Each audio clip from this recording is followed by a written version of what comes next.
사무엘하 7장입니다. 1, 3절. 다윗이 교회를 예루살렘에 있는 다윗성으로 옮긴 후에 여호와께서는 주위 모든 원수들을 물리쳐 주셔서 다윗이 평안하도록 해주셨습니다. 화자는 다윗이 누린 평안이 여호와께서 모든 적들의 손에서 구원해 주셨기 때문임을 강조합니다. 여호와께서 주시는 평화의 시대를 누린 다윗은 여호와를 위해 성전을 짓기 원합니다. 그는 선지자 나단을 불러서 자신의 마음을 알리죠. 다윗은 그 마음을 자신의 처소와 여호와의 처소를 비교하며 이야기합니다. 자신은 백향목궁에 살고 있는데 여호와의 궤는 휘장 가운데 있다는 것이죠. 휘장이란 단어는 성막을 구성하는 천으로 성막은 여러 장의 휘장을 이어 만듭니다. 다윗이 여기서 장막이 아니라 장막의 일부분인 휘장이란 단어를 사용한 것은 자신의 백향목궁과 좀 더 강한 대조를 하기 위한 것입니다. 다윗은 자신을 모든 적에서 구원해 주시고 이스라엘의 평화를 주신 여호와를 위해 이제 한 장소를 정하여 자신의 집보다 더 튼튼하고 아름다운 성전을 지어 드리길 원했습니다. 본문에서는 이런 다윗의 마음이 표현되어 있지 않지만 나단은 다윗의 마음을 알고 여호와께서 당신과 함께 계시니 당신의 마음대로 행해도 좋다고 말합니다. 물론 이것은 나단 개인의 생각이죠. 선지자는 여호와께서 늘 다윗과 함께 계시니 성전 짓는 일도 허락하실 것이라고 생각한 것입니다. 나단 선지자는 여기 처음 등장하며 후에 그의 두 아들이 왕의 중요한 관리가 됩니다. 열왕기상 4장 5절 보세요. 그는 다윗이 예루살렘에 자리 잡은 후에 등장하며 다윗이 죽고 솔로몬이 왕이 될 때까지 오랫동안 왕실 선지자로서 하나님 말씀을 충실하게 전합니다. 4절 7절입니다. 그날 밤에 여호와의 말씀이 나단에게 임하셨는데 여호와께서는 나단에게 나의 종 다윗에게 가서 여호와의 말씀을 전달하라고 하십니다. 여호와께서는 다윗을 나의 종이라 부르시는데 이 호칭은 이전에 모세와 여호수아만 받은 호칭으로 다윗이 여호와를 매우 충실하게 섬긴 인물로 인정받았다는 것을 뜻합니다. 네가 나를 위하여 내가 살 집을 건축하겠느냐 하는 수사학 질문은 다윗이 성전을 짓겠다는 요청에 대한 거절을 표현한 것입니다. 6절, 7절은 성전을 짓는 것에 대한 거절 이유가 나오는데 첫째는 이스라엘과 동행하기 위해서입니다. 여호와께서는 애굽에서 나온 날부터 지금까지 이스라엘 백성들과 동행하기 위해 움직일 수 없는 성전이 아니라 움직일 수 있는 성막 혹은 장막에 거하셨다고 말씀하십니다. 성막은 그동안 완전하게 정착하지 못하고 이리저리 돌아다니며 살던 이스라엘과 동행하기에 가장 적합한 하나님 거주지로 성막을 통해 하나님께서는 이스라엘 백성이 어디에 가든지 늘 동행하시고 보호해 주신다는 약속을 지키신 것이죠. 둘째, 성전을 짓는 것은 하나님이 원하시는 것이 아니라고 하십니다.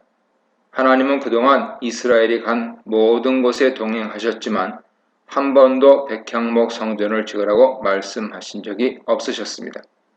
여기서 내가 내 백성 이스라엘을 먹이라고 명령한 이스라엘의 한 지파라는 말은 사사시대를 암시하는데 이스라엘의 지파들에게 지도자를 세운 이유는 하나님 명령에 순종하며 이스라엘을 잘 돌보게 하기 위해서였습니다. 하나님은 다른 나라 이방신들처럼 각 지역마다 신전을 지으라고 하실 수도 있었지만 그걸 원하지 않으셨습니다. 하나님은 본질적인 것을 추구하시는 분이십니다. 겉으로 보이는 화려함이나 웅장함보다는 백성들과 동행할 수 있는 간편한 장막을 원하셨고 자신이 선택한 지도자들이 자기 백성을 잘 돌보는 것을 가장 기뻐하시는 분이라는 것이죠. 8절, 11절 상반절입니다.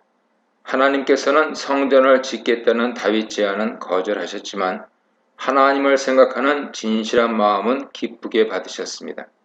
그렇기 때문에 다윗에게 이전에 주신 것보다 더 큰 은혜의 약속을 주십니다. 이 단락은 두 부분으로 나뉘는데 8절, 9절 상반절은 하나님께서 다윗을 위해 과거에 해주신 일을 서술하고 있고 9절 하반절 이하는 앞으로 해주실 일에 대한 약속입니다. 하나님께서는 자신이 다윗을 양치기에서 이스라엘 왕으로 삼은 것과 모든 전쟁에 함께 하셔서 적들을 물리쳐 주신 것을 상기시키십니다. 9절 하반절에서 새로운 축복을 더하여 주시는데요. 다윗의 이름을 위대하게 만들어 주겠다고 하십니다. 그것은 다윗을 주변 모든 왕들보다 강력하게 만들어 주겠다는 것이며 이스라엘에서도 역사적으로 길이길이 기념될 왕으로 만들어 주시겠다는 의미죠. 두 번째는 이제 가나안 땅을 이스라엘 백성의 영원한 땅으로 주시겠다는 것입니다. 정하고 심고 거주하게 하고 다시는 옮기지 못하게 하다라는 표현은 하나님의 주권적인 행동을 강조하고 있죠. 세 번째는 또한 사사 때와는 다르게 적들의 침입이 없는 평화 시대를 주겠다고 약속하십니다. 이것은 다윗이 하나님 말씀에 온전히 순종하고 살 때 누리는 약속이며 다윗이 범죄했을 때 다윗 왕국은 큰 어려움을 겪습니다. 11절 하반절로 17절입니다. 이 부분은 다윗 언약이라고 불리는 부분이죠. 하나님께서는 다윗을 위해 집을 지어주겠다는 특별한 언약을 해주십니다. 다윗 언약은 왕조 하사와 양자 언약으로 구성됩니다. 여호와를 위한 집 대신에 하나님께서 다윗의 집을 지어주겠다고 하십니다. 이것은 다윗 왕조를 세워주시겠다는 의미죠. 다윗의 아들이 왕위를 계승할 것이며 하나님께서는 다윗 왕조를 견고하게 세워주실 것이라고 약속하십니다. 다윗을 대신해서 다윗의 아들이 여호와의 이름을 위한 집을 건축할 것이며 여호와께서는 그의 왕위를 영원히 견고하게 세워주실 것이라고 약속하십니다. 견고하게 세워주신다는 말을 반복해서 강조하고 있는데 이는 왕조가 이어지려면 견고하게 서야 하기 때문이죠. 또한 하나님께서는 다윗의 아들을 자신의 아들로 삼아주시고 자신은 그의 아버지가 되겠다고 약속하십니다.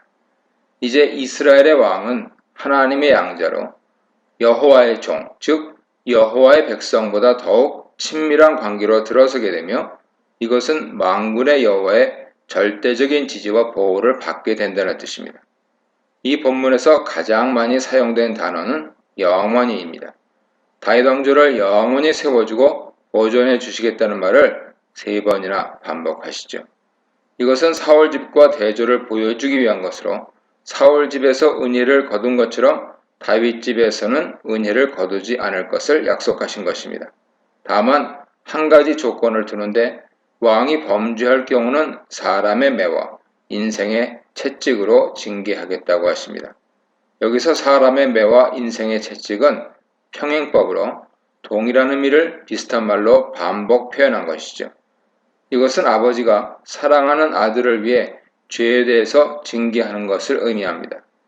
하지만 이것도 일시적이며 절대 사울의 집을 버리신 것처럼 완전히 버리지는 않겠다고 약속하십니다.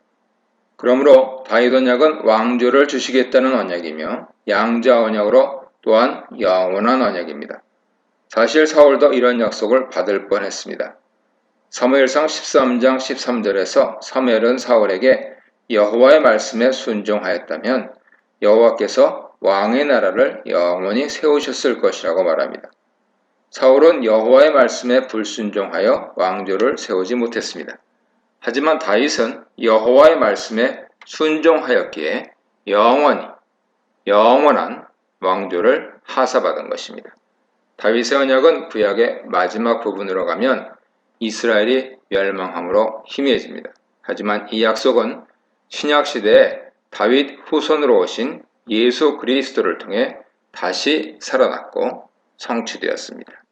이 문단에서는 하나님을 위해 성전 건축을 계획한 다윗을 위해 집을 지어주실 하나님이 은총으로 지어주실 집에 대해 묵상해 보시기 바랍니다.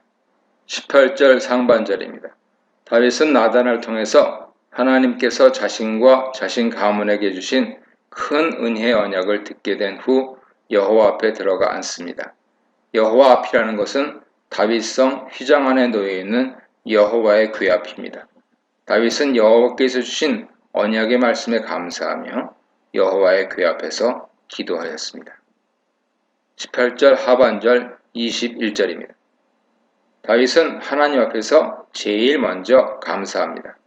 또 자신이 무엇이며 자신의 집이 무엇이기에 지금까지 인도하셨는지 묻습니다. 이것은 수사의문문을 통해 하나님께서 지금까지 자신과 자신의 집에 주신 은혜에 대해 감사한 것이죠. 여기서 다윗은 여호와를 나의 주라고 부르는데 여호와께서 다윗을 나의 종이라고 부른 것에 대한 응답입니다. 그런데 하나님께서는 이제까지 인도하신 것도 작다고 여기시고 또다시 먼 미래 종의 집길까지 말씀해 주셨습니다. 그것은 여호와 하나님께서 사랑 규범을 따라 왕조 언약을 주신 것에 대한 감사지요. 그동안 하나님께서는 주변 나라들과는 달리 이스라엘의 왕을 세우지 않으시고 사사를 직접 선택해서 다스리셨습니다. 사울을 왕으로 세우실 때도 하나님께서 직접 선택하셨고 사울 대신 다윗을 선택하신 것도 하나님이셨습니다. 이런 사실을 알고 있는 다윗은 여호와께서 자신의 왕조를 세워주겠다고 말씀하신 것에 대해 감사한 것입니다. 또한 다윗은 하나님께서 자신을 잘 알고 계시기에 더 이상 하나님께 말을 하지 않겠다고 합니다. 이것은 자신의 부족함을 잘 알기 때문에 하나님께서 베풀어 주신 은혜에 더 이상 할 말이 없다는 것이죠. 다윗은 하나님께서 주신 은혜에 대해 진심으로 감사하고 감격하고 있습니다. 이것은 다윗이 하나님 앞에서 아직도 낮고 겸손한 자세를 가지고 있다는 것을 의미합니다. 21절은 철저히 하나님 주권을 인정하는 것으로 자신에게 왕조를 주시는 일은 온전히 하나님의 뜻이며 자신은 오직 하나님의 뜻을 알게만 되었다고 고백합니다. 자신은 여전히 하나님께서 이끄시는 대로 온전히 순종하고 따라가겠다는 의미로 감사로 시작하여 순종으로 단락을 마무리합니다. 22, 24절입니다. 이 단락은 여호와께 대한 송영으로 다윗은 여호와의 위대하심을 찬양하며 단락을 시작합니다. 여호와 같은 분은 없으며 여호와 이외에는 신이 없다고 고백합니다. 여호와가 다른 것과 비교할 수 없는 유일한 신이라는 사상은 신명기 3장 24절, 4장 35절과 연결되는 것으로 여호와께서 다른 신들과 도저히 비교할 수 없다는 것은 여호와의 장엄하심과 능력과 창조를 어느 신도 따라올 수 없는 독보적인 것이라는 의미죠. 23, 24절은 여호와께서 이스라엘을 위해 행하신 구원을 이야기합니다. 다윗은 이스라엘만큼 하나님의 은혜를 받은 나라가 없다는 사실을 강조하는데 여호와 같은 신이 없는 것처럼 이스라엘과 같이 특별한 나라도 없다고 말합니다. 그 이유는 하나님이 이스라엘을 자신의 백성으로 삼아 자신의 이름을 이스라엘에게 두기 위해 직접 구속하셨기 때문이며 애굽과 다른 민족들과 신에게서 구속하신 백성들을 위해 큰 일과 두려운 일들을 행하셨기 때문입니다. 이 고백은 출애굽과 가나안 점령 사건을 배경으로 하고 있습니다. 직접 구속하신 것은 애굽에 어마어마한 재앙을 퍼붓고 애굽의 철병거를 홍해에 수장하면서 이스라엘을 구원하신 것을 말합니다. 그뿐만 아니라 가나안 땅을 주시기 위해 백성들 앞에서 여호와께서 전사로서 큰 기적들을 보여주시고 싸워주셨습니다. 다윗은 세상의 어느 신이 이렇게 자신의 백성을 위해 헌신적이며 세상의 어느 나라가 이스라엘처럼 하나님의 사랑과 보호와 헌신을 받느냐고 말하며 여호와와 이스라엘의 특별한 관계를 강조합니다. 그리고 24절에서 하나님께서 이스라엘을 하나님 백성으로 세우셨고 하나님은 이스라엘의 하나님이 되셨다는 신의 언약으로 이스라엘과 하나님 관계를 마무리합니다. 하나님의 보호와 사랑의 모든 근원이 신의 선 언약이기 때문이죠. 이 시에서 다윗이 고백하듯이 우리의 하나님 여호와는 자신의 백성을 너무나 헌신적으로 사랑하시는 분입니다. 그렇기에 결국 자신의 아들을 우리를 위해 보내주기까지 하셨습니다. 25, 29절입니다. 다윗 기도의 마지막 단락은 간구입니다. 하나님께 감사 찬양을 드린 후에 다윗은 하나님께서 자신에게 말씀하신 약속을 이루어 달라고 간구합니다. 25절에서 다윗은 당신의 종과 종의 집에 대하여 말씀하신 것을 확실하게 해주시고 말씀하신 대로 행해달라고 간구합니다. 그래서 영원히 여호와 이름이 위대하게 되고 사람들이 만군의 여호와는 이스라엘의 하나님이시다 라고 외치게 해달라고 기원합니다. 이 말은 이스라엘을 더욱더 부강하게 해달라는 말로 이스라엘이 부강하게 되면 주변 모든 나라들이 이스라엘의 하나님 여호와를 위대하다고 칭송하게 될 것이라는 뜻이죠. 이렇게 이스라엘의 부강을 위해서 기도한 다윗은 이제 가장 핵심적인 기도를 합니다. 당신의 종인 다윗의 집을 여호와 앞에서 굳건하게 세워달라고 기도합니다. 27절에서 자신이 이런 기도를 하는 이유를 설명합니다. 여호와께서 먼저 다윗에게 너를 위해 집을 세울 것이라고 말씀하셨기 때문에 자신도 감히 이런 기도를 할 용기가 생겼다고 고백합니다. 본문에서 주의 종의 귀를 여시고로 번역된 것은 직역하면 주의 종의 귀를 벌거벗기시다입니다. 이것은 계시를 드러내셨다는 의미죠. 즉 여호와께서 나단을 통해 이런 계시를 주셨기 때문에 자신의 집을 굳건하게 해달라고 기도할 용기를 얻었다는 것입니다. 26절과 27절에서 다윗은 여호와를 만군의 여호와라 부르는데 이것은 하늘 군대를 이끄시는 하나님이란 의미로 이스라엘과 다윗 왕조를 적으로부터 지키시고 싸우시는 하나님을 의미합니다. 앞서 5장 10절에서도 만군의 여호와께서 함께 계심으로 다윗이 점점 강성해져 갔다고 말했습니다. 이것은 만군의 여호와께서 다윗과 함께 싸우셨다는 의미죠. 28절에서는 하나님을 하나님의 약속에 대한 보증으로 삼습니다. 다윗은 여호와는 하나님, 즉 신이시기 때문에 하나님께서 하신 말씀은 진실하기를 기원하는데 이것은 하나님께서 하신 말씀은 하나님께서 반드시 이루어 주시길 기원한 것입니다. 여기서 진실함이란 뜻의 에메트는 하나님 속성 중 하나로서 하나님 약속의 성취를 하나님의 진실한 성품에 기대어서 확실하게 믿은 것이죠. 다윗은 마지막으로 왕조의 약속을 좋은 것이라고 표현합니다. 이것은 언약이라는 말과 동의어로 사용되었습니다. 그러므로 왕조 언약을 주셨으니 종의 집에 복을 주시고 주의 앞에 영원히 있는 것을 기뻐해달라고 기원하며 다시 한번 자신의 집이 영원히 하나님의 복을 받게 해달라고 하며 모든 기도를 마칩니다. 다윗의 기도를 보면 다윗은 하나님께서 자신에게 주신 언약을 어마어마한 은혜라고 생각하고 이에 대해 하나님께 깊은 감사를 표현하고 있습니다. 다윗은 왕이 되고 나서 이스라엘에 평화를 주신 분이 여호와라는 사실을 잊지 않았고 늘 감사하는 마음을 가지고 있었습니다. 이런 모습은 왕이 된 이후에 하나님 말씀에 순종하지 않고 늘 불안해하며 살았던 사울 모습과 대조되죠. 과연 우리는 다윗처럼 하나님께서 주신 복에 감사하며 살고 있는지 아니면 사울처럼 늘 우리가 가진 것보다 더 많은 것을 갖기 위해 불안해하고 불평하며 불행하게 살고 있는지 돌아볼 필요가 있습니다. 다윗처럼 늘 겸손하게 하나님을 섬길 때 하나님께서 우리를 높이시고 우리에게 복을 주십니다. 이 문단에서는 하나님의 건축 계획을 간청한 다윗의 기도, 자기 백성을 위해 집을 지어오신 하나님, 자신을 주의 종으로 인식한 다윗에 대해 묵상해 보시기 바랍니다. 1절, 8절 이 단락은 다윗이 전쟁에서 이긴 민족들에 대한 이야기를 모아놓았습니다. 1절은 블레셋과의 전투에 대한 기록으로 다윗이 블레셋과 전쟁하여 항복을 받았고 블레셋 손에서 메대간말을 빼앗았다는 것을 기록하고 있습니다. 중요한 것은 다윗이 삼손 이후에 계속해서 이스라엘을 괴롭히던 블레셋을 굴복시키고 블레셋에 대한 지배권을 갖게 되었다는 것입니다.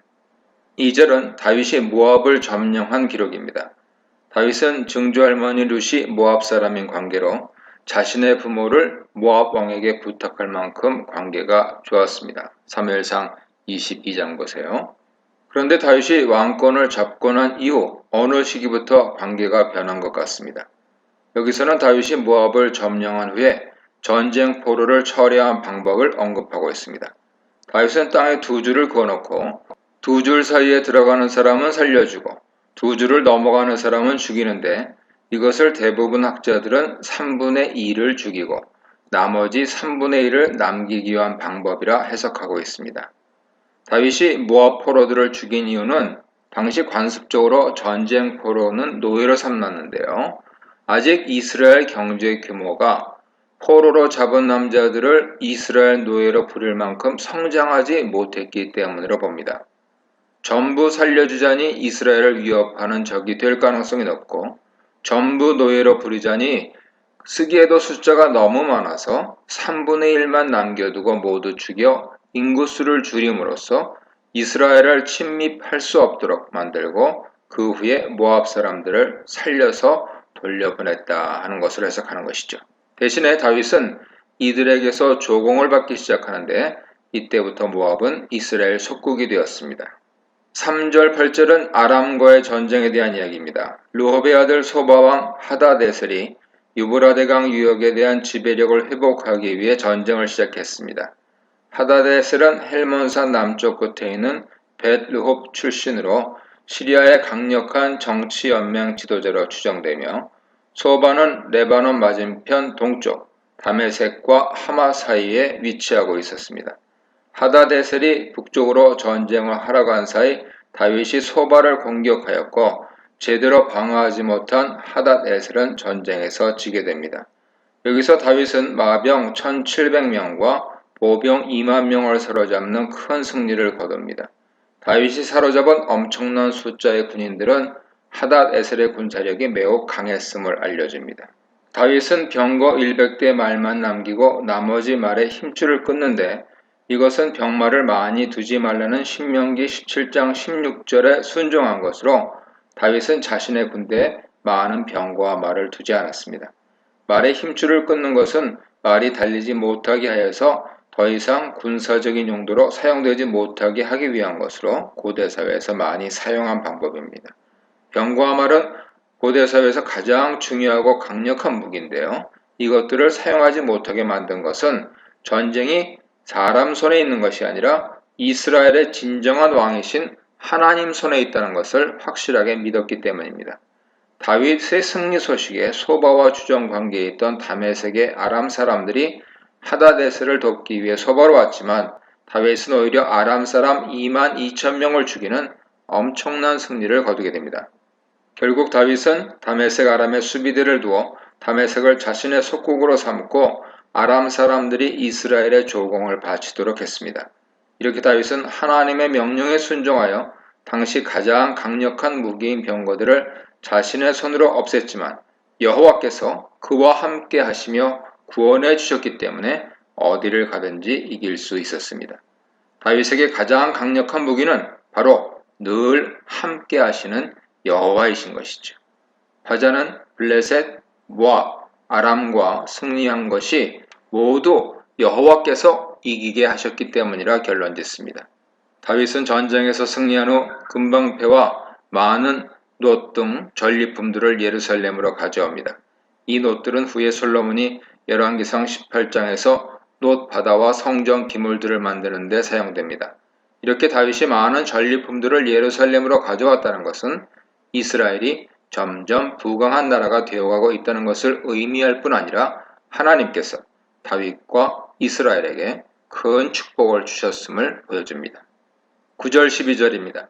하다데셀과의 전쟁에서 크게 이긴 소문이 팔레스틴 지역에 퍼지자 소문을 들은 하맛왕 도이가 화친 사절단을 보냅니다.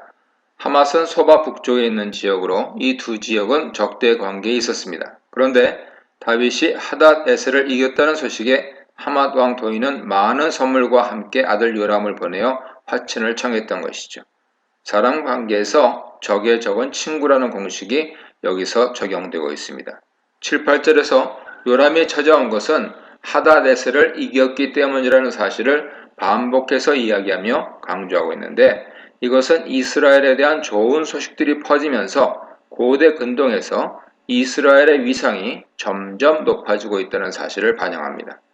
이제 다윗이 전쟁을 하지 않고도 스스로 화친을 청하며 많은 선물을 바치는 나라들이 생겨난 것이죠. 요람이 가져온 선물은 은그릇과 금그릇과 녹그릇으로 다윗은 이들에게서 받은 선물을 여호와께 바칩니다.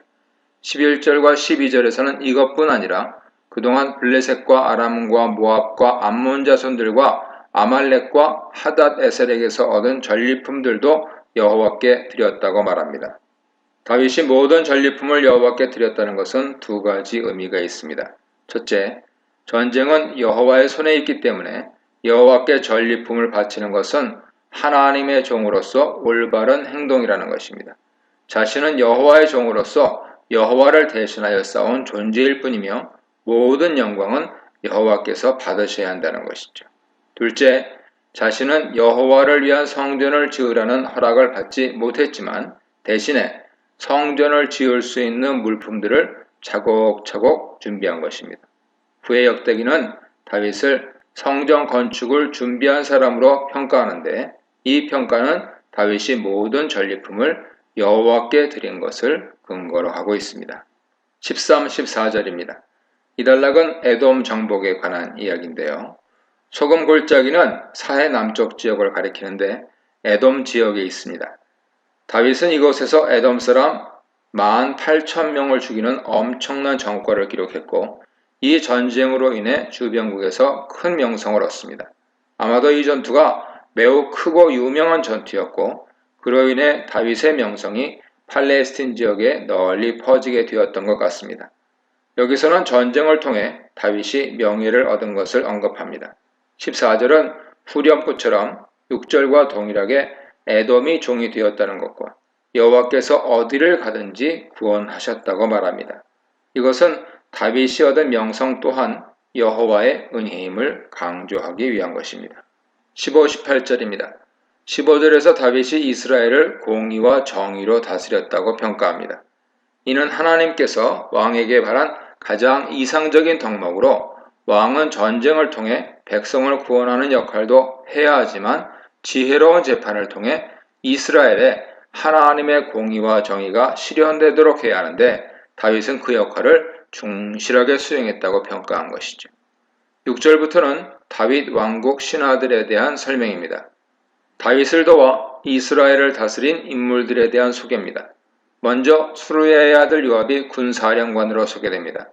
제일 먼저 소개된 이유는 병권을 쥐고 있는 인물로 다윗 왕국의 2인자이기 때문이죠. 여호사밧은 사관인데 사관은 기억하다 라는 단어에서 파생된 단어로 국가의 여러 기록과 문서를 관리하는 사람이었을 것입니다. 제사장은 아히두베 아들 사독과 아비아달의 아들 아히멜렉이었는데 사무엘상 22장 20절에 따르면 아비아달은 다윗을 계속해서 따라다니며 도왔던 인물로 아히멜렉은 그의 아들입니다. 다윗의 아들들은 대신들이 되었습니다. 대신으로 번역된 것은 제사장인데요. 코하님이라고요. 이들은 임시직책으로 아히멜렉이나 사독 제사장직과는 달랐을 것으로 보입니다. 이렇게 다윗 왕국은 하나님의 보호하심으로 든든하게 세워져 갔습니다. 이 문단에서는 강력한 집으로 지어져가는 이스라엘, 다윗 집의 복의 약속을 이루신 하나님, 공평과 정의로 다스려지는 나라에 대해 묵상해 보시기 바랍니다. 1절 4절 정권이 안정된 후에 다윗은 요나단과의 약속을 기억합니다. 그래서 사울 가문에 아직 남아있는 사람이 있는지를 물으며 요나단과의 언약을 지키기 위해 그 사람에게 은혜를 베풀겠다고 말합니다. 사무엘상 20장 15절에서 요나단은 다윗을 사울의 손에서 살려보내면서 자신과 자신의 집의 인자함을 영원히 끊지 말아 달라고 하였고 다윗은 이에 대해 요나단과 언약을 맺었습니다. 다윗은 자신을 살려주고 자신에게 은혜를 베푼 요나단을 기억하고 정권이 안정되자 요나단과의 언약을 지키기 위해 그의 가족을 찾은 것이죠. 시바라는 인물이 등장하는데요. 그는 사울 왕국을 섬기던 신하였으며 다윗의 신하들이 그를 찾아 다윗에게 데리고 옵니다. 그는 아마도 사울 왕가에 속한 토지와 재산을 관리하던 인물로 현재 그 토지 재산은 다윗 왕가에 귀속되었고 시바는 그 토지 재산을 관리하고 있던 것으로 보입니다. 다윗의 여자 시바는 자신은 다윗의 종이라고 고백합니다. 과거에는 사울 왕조의 신하였지만 이제는 다윗을 왕으로 섬기고 있다고 고백하여서 다윗에게 잘 보이려고 노력했습니다. 다윗은 시바에게 사울 집에 남은 사람이 없는지 물으며 그에게 하나님의 은총을 베풀기 위해 찾는다고 설명합니다. 죽이기 위해서가 아니라 하나님 은총을 베풀기 위해서 사울 가문 사람을 찾는다는 것이죠. 하나님 이름을 거론하며 얼마나 진심으로 은혜 베풀기 원하는지를 강조합니다. 이에 시바는 요나단 아들이 한 명 남았는데 다리를 전다고 설명합니다. 다리 저는 자라는 표현에서 무비보셋임을 알게 됐죠. 시바는 무비보셋이 다리를 전다는 사실을 먼저 알리면서 그가 다윗에게 전혀 위협이 되지 않는 인물이라는 것을 암시적으로 알려줍니다. 요나단의 아들이 살아있다는 말에 다윗이 어디 있는지 묻자 로드발 암미엘의 아들 마길의 집에 있다고 알려주죠. 이런 내용을 알고 있는 것을 보면 시바는 여전히 사울 가문 사람들과 연결되어 있죠. 로드발은 한때 이스보셋이 이스라엘의 수도로 삼았던 요단 동편 마하나임 근처 도시며 마길이란 이름은 구약에서 므낫세의 아들이었고 길르앗의 아버지였습니다. 이름과 지역으로 볼 때 암미엘의 아들 마길은 요단 동편에 살던 부유한 가문으로 사울 가문을 지지하던 인물이었을 것입니다. 그렇기 때문에 그는 무비보셋을 자신의 집에 거하게 한 것이죠. 무비보셋이 마길의 집에 거한 것은 사울과 요나단에게 속한 모든 재산이 다윗에게 귀속되어 거할 곳이 마땅치 않았고 또한 다윗의 눈에 띄지 않기 위해서였습니다. 다윗과 요나단 간의 언약을 모르는 무비보셋 입장에서는 다윗을 자신을 죽이려고 하는 사람으로 여길 수도 있었습니다. 5절 8절입니다. 무비보셋 소식을 들은 다윗은 사람을 보내어 마길의 집에서 그를 데리고 옵니다. 본문에서 무비보셋을 소개할 때 사울의 손자 요나단의 아들 무비보셋이라고 하는데 이것은 무비보셋이 요나단의 아들이면서 사울의 손자로 사울 가문의 적통이라는 사실을 강조한 표현입니다. 무비보셋은 다윗을 보자 엎드려 절하여 최고의 공경심을 표현합니다. 다윗이 무비보셋아 하고 이름을 부르자 그는 자신을 다윗의 종이라고 대답하여서 그에게 복종하겠다는 의사를 표현하죠. 여기서 무비보셋은 최대한 자신을 낮추며 조심하고 있습니다. 다윗이 왜 자신을 찾아서 데리고 왔는지 모르는 상황이기 때문에 두려워하며 매우 조심한 것이죠. 이에 대해 다윗은 무서워하지 말라고 안심시키며 요나단 때문에 그에게 반드시 은혜를 베풀겠다고 약속합니다. 그 증거로 사울 가문이 가지고 있던 모든 밭을 돌려주겠다고 말합니다. 사울이 죽고 다윗이 왕위에 오른 후에 사울 가문의 땅은 몰수되어 다윗 왕가에 귀속되었을 것입니다. 그렇기에 다윗이 쉽게 무비보셋에게 사울의 땅을 돌려줄 수 있었던 것이죠. 땅을 돌려준다는 것은 이전에 사울이 누리던 부와 권세를 어느 정도 회복시켜주는 것을 의미합니다. 또한 무비보셋이 항상 다윗의 상에서 식사하도록 허락합니다. 이는 두 가지 의미가 있는데요. 첫째, 사무엘상 2장에 따르면 귀족이나 왕과 같이 식사를 하는 것은 대단히 명예로운 일로 평가되죠. 즉 다윗이 무비보셋에게 큰 호의를 베풀고 그를 존중했다는 뜻입니다. 둘째, 정치적인 관점에서 보면 비록 다리를 절지만 무비보셋은 죽은 사울에 피붙이며 손자이기 때문에 언제든 반란의 핵심이 될 수 있는 위험한 존재입니다.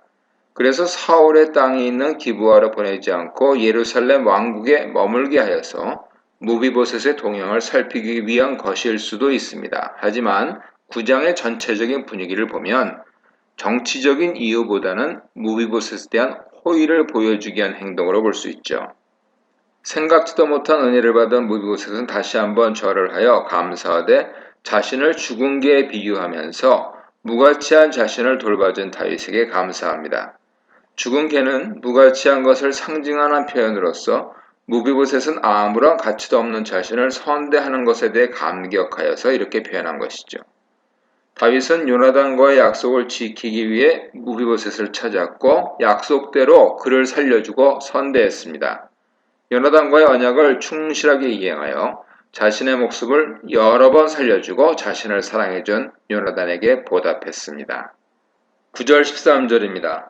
다윗은 무비보셋에게 약속한 것을 바로 시행합니다. 원래 사울의 신하였던 시바를 불러 사울의 모든 재산과 땅을 주인의 손자에게 주었으니 이제 시바와 그의 아들들은 무비보셋을 위해 땅을 관리하고 경작하여 그에게 양식을 대라고 명령합니다. 다윗이 시바를 무비보셋의 재산 관리자로 임명하여 시바의 이전 신분도 회복시킨 것입니다. 시바 입장에서는 이런 신분 회복이 그다지 달가웠던 것은 아닌 것으로 보이죠. 그는 후에 사무엘하 16장에서 다윗 편에 붙어서 무비보셋을 모함합니다. 이것을 보면 시바는 결코 사울 가문의 충성스러운 종이 아니었고 오히려 다윗에게 잘 보이려고 애쓰던 인물입니다. 무비보셋을 섬기라는 다윗의 명령을 받은 시바는 왕의 명령대로 충실하게 행하겠다고 말합니다. 여기서 시바는 다윗을 자신의 주인으로 표현하고 있습니다. 10절에서 시바의 가문에 대한 설명이 나오는데 시바는 아들이 15이고 종이 20명이었습니다. 무비보셋이 받은 땅을 관리하기에 충분한 인력을 가지고 있었던 것입니다. 무비보셋은 다윗의 말대로 왕의 궁전에서 왕자들과 같은 대접을 받으면서 살았습니다.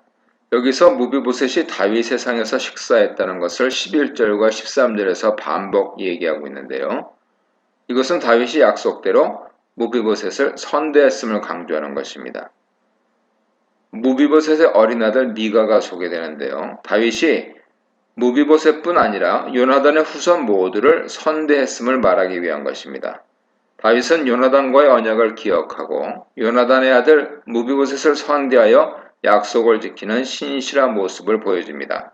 사울은 왕이 된 이후에 자신의 왕권을 위협할 위험이 있는 다윗을 죽이려고 하였지만 다윗은 왕이 된 후에도 자신의 왕권을 위협할 위험이 있는 무비보셋을 살려주고 요나단과의 약속도 지켰습니다.